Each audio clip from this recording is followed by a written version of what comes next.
Muy bien, seguimos.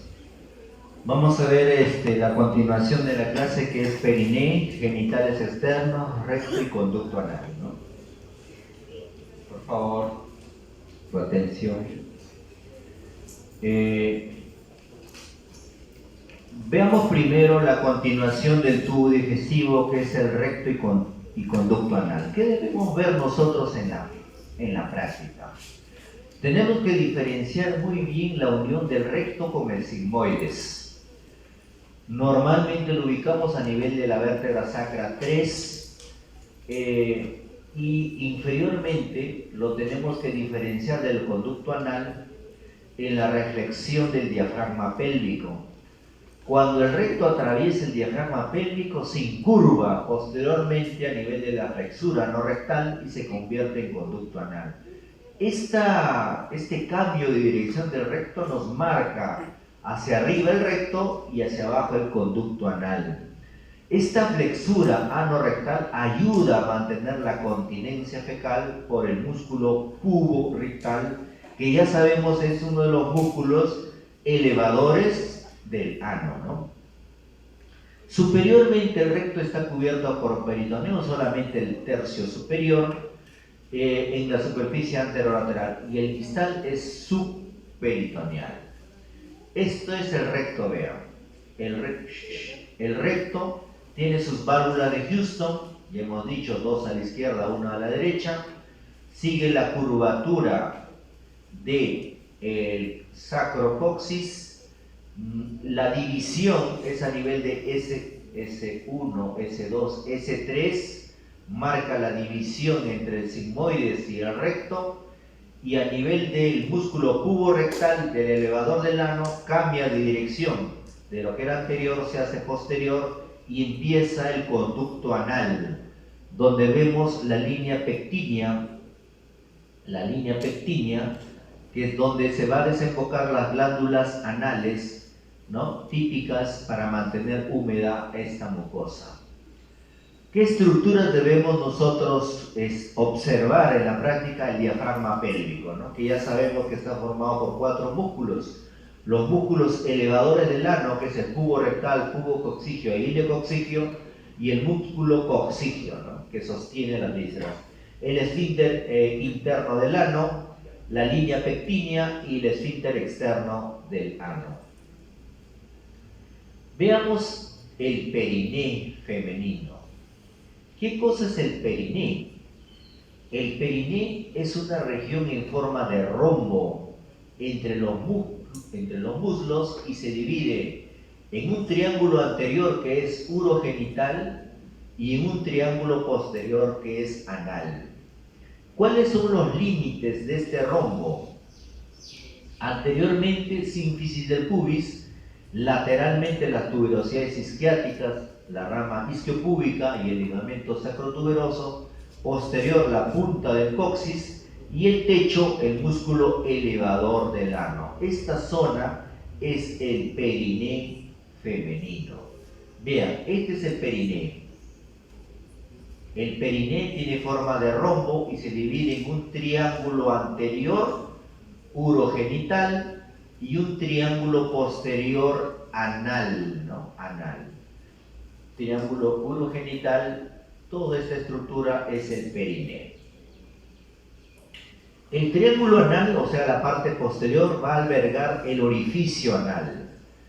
Hay que tener presente que acá está el esfínter externo del ano, que tiene una porción subcutánea, una porción superficial, una porción profunda que rodea el conducto anal y está inervado por el nervio pudendo, rama del plexo sacro. Está irrigado por la arteria pudenda interna, que ya sabemos que es la rama terminal de la ilíaca interna, y el drenaje venoso es a raíz de las venas ilíacas internas. Tiene su grasa en esa zona, ¿no? Vean, esto es el triángulo anal. Tenemos acá el ano con sus porciones del esfínter externo del ano, ¿no? El esfínter externo del ano, que lo van a mantener y van a dar la continencia en el varón. El drenaje linfático, el drenaje venoso, es a través de las venas ilíacas internas, que ya la hemos visto.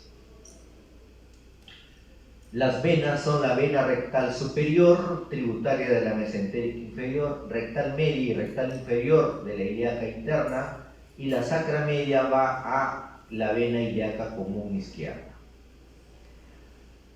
Vean, esta es la línea pectínea donde va a desembocar las glándulas anales, la columna de Morgagni, donde van a desembocar las glándulas anales. Tenemos el esfínter externo y el esfínter interno. Esfínter externo y esfínter externo del ano.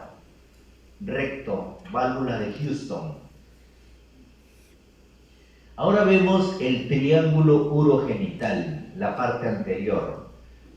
Se divide en un espacio perineal superficial, donde están los genitales externos y músculo esquelético, y el espacio perineal profundo, donde vamos a ver o donde se encuentra en el esfínter, que es del músculo esquelético, que es el uretro vaginal. Entonces, acá en este espacio perineal profundo se encuentra la uretra, que ya lo hemos visto tanto en el masculino como en el femenino, la vagina, el esfínter externo de la uretra, que lo tiene el varón y la mujer, el músculo compresor de la uretra, que es músculo esquelético, que es de la rama isquiopúbica a la uretra, el músculo esfínter uretrovaginal del cuerpo perineal a la uretra, y los músculos transversos profundos, que son pequeños filetos musculares de las tuberosidades hacia el cuerpo perineal. ¿Qué debemos ver nosotros en la práctica? Los genitales externos femeninos, o sea, la vulva. El cuerpo perineal, que es el tendón central del periné, que da un soporte fibromuscular a esta vulva. El nervio pudendo, ya sabemos que inerva todos los genitales, tanto en el varón como en la mujer, y va a pasar por el conducto de Alcock. El conducto de Alcock no es más que el orificio ilíaco menor, que vamos a ver luego. La arteria pudende interna, ya sabemos que es rama terminal de la ilíaca interna, va a brindar la irrigación a este triángulo urogenital. Esto es los genitales externos de la mujer. Tenemos monte de Venus con sus vellos púbicos, tenemos los labios mayores, que son esta cojinete de grasa que encontramos acá, los labios menores, que son denominados también ninfas. Estos labios menores van a desembocar en la parte superior en el clítoris, que es el remanente del pene, ¿no? Que tiene un glande, un cuerpo y una base de clítoris. Tenemos una membrana himeneal, ¿no? En las mujeres que no han tenido relaciones. Tenemos acá el conducto o orificio externo de la uretra y el introito vaginal, ¿no? Entonces, todo esto son los genitales externos en la mujer, que hay que verlo. Cuando disecamos esta parte, vamos a encontrar el clítoris en la parte superior. Acá tenemos el músculo isquiocavernoso, ¿no? Que es parte del periné profundo, el bulbo del vestíbulo, las glándulas vestibulares o de Bartolino. Su inflamación causa bartolinitis, es una infección fuerte en la mujer que drena mucho pus. El músculo transverso del periné, ¿no? Esos son los músculos más importantes en la parte profunda del periné, ¿no? Obviamente esto ya lo conocemos, el músculo elevador del ano, formado por tres músculos, ¿no? Pubo rectal, pubo coccigio e ilio coccigio, ¿no?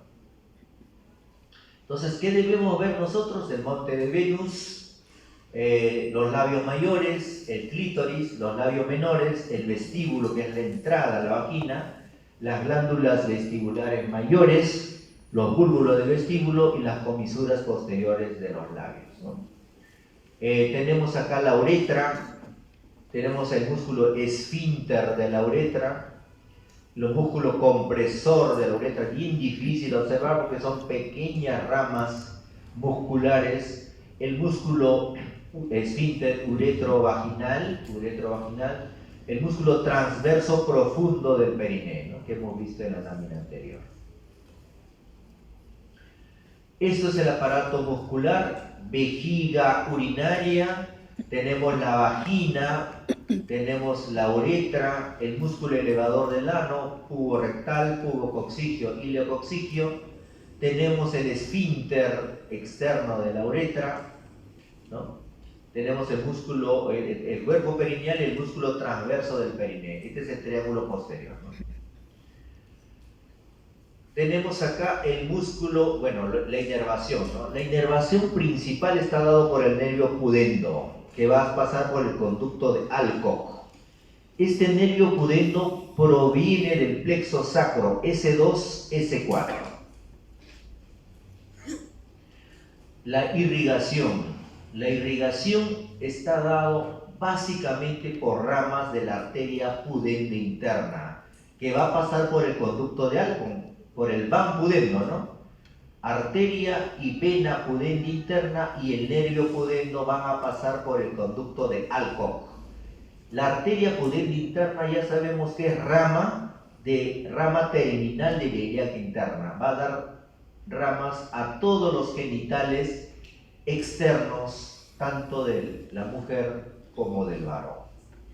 El perineo masculino, por otro lado, tiene una división similar al de la mujer. Tiene un perineo superficial, donde están los genitales externos y algunos músculos esqueléticos. El tejido subcutáneo incluye la capa adiposa y una membranosa, que es la fascia de Coles, que se continúa con el dartos, el músculo liso del pene y el escroto. El espacio perineal profundo, que es el esfínter externo de la uretra, donde encontramos la fascia profunda de Periné y de Gallaudet, que recubre los músculos isquiocavernosos, bulbo esponjosos y transverso superficial del Periné. Dentro de los genitales externos masculinos, el pene, que está formado por su raíz y su bulbo y los pilares. El cuerpo, que está formado por el cuerpo esponjoso y cuerpo cavernoso, ambos ligados por la fascia de Buck y por el músculo dartos. Acá tenemos el genital externo masculino, donde tenemos la piel del pene, el tejido subcutáneo, la aponeurosis del músculo oblicuo externo que viene del abdomen, el ligamento inguinal, el anillo inguinal superficial, el cordón espermático, ya sabemos que contiene el conducto deferente, el músculo bulbo esponjoso, el isquio cavernoso, la fascia del periné, ¿no? Todo eso en la parte superficial de su disección. Acá tenemos el cuerpo esponjoso, donde va a pasar la uretra esponjosa y los dos cuerpos cavernosos, el glande del pene. Vean sus raíces, provienen de la rama isquiopúbica del hueso. Tuberosidad isquiática, ¿no? Entonces, ¿qué debemos ver en genitales externos? El bulbo del pene, los pilares del pene y el músculo transverso superficial del pene. La raíz del pene, que está compuesto por el bulbo, que es la parte proximal del cuerpo esponjoso, y los dos pilares de los cuerpos cavernosos. El cuerpo del pene ya sabemos que está formado por dos cuerpos cavernosos y un cuerpo esponjoso cubiertos por la fascia del pene, que es la llamada fascia de Buck. El glande del pene, que es el extremo distal del cuerpo esponjoso, donde la uretra esponjosa se dilata, forma la fosita navicular y desemboca al exterior mediante el orificio externo de la uretra. Uretra prostática, uretra membranosa, uretra esponjosa. Tenemos el orificio externo de la uretra, glande del pene, fosita navicular, ¿no? Tenemos el cuerpo esponjoso y los dos cuerpos cavernosos con sus raíces, con los bulbos o raíces, ¿no? Las glándulas bulbouretrales de Cooper, tenemos la próstata y los orificios o conductillos prostáticos, esfínter uretral interno, esfínter uretral externo. Tenemos los pilares del pene, la fascia profunda del pene o fascia de Buck, ¿no? Donde tenemos los pilares del cuerpo cavernoso y del cuerpo esponjoso único, fascia transversa superficial del pene, que divide el triángulo perineal o anterior del triángulo posterior o anal. Esto es un corte del pene donde tenemos el cuerpo esponjoso que va a pasar la uretra esponjosa, los dos cuerpos cavernosos, ¿no? Donde está la arteria profunda del pene, la vena dorsal del pene y la arteria dorsal del pene, ¿no? Con respecto al espacio perineal profundo en el varón, está formado por la uretra membranosa, que es la continuación de la uretra prostática que ya hemos visto, el músculo transverso profundo del periné, que va de la tuberosidad isquiática al cuerpo perineal, las glándulas bulbouretrales que van a desembocar en la uretra esponjosa, el esfínter externo de la uretra, que es músculo esquelético que rodea la uretra membranosa, el nervio pudendo, parte del plexo sacro, pasa por el conducto de Alcock, y la arteria pudenda interna, rama de iliac interna que irriga todo el períneo. Entonces no hay mucho que pensar acá. Todas provienen de la pudenda, ¿no? Tenemos el esfínter externo de la uretra, las glándulas bulbouretrales o de Cooper, tenemos el músculo transverso profundo del periné y acá tenemos el van pudendo, ¿no? El van pudendo, a ambos lados, que pasa por el conducto de Alcock. Esta es una imagen donde otra vez vemos la uretra prostática, la uretra esponjosa, próstata, tenemos el músculo elevador del ano, ya lo sabemos, hacia abajo el periné. Todo esto es el periné, ¿no?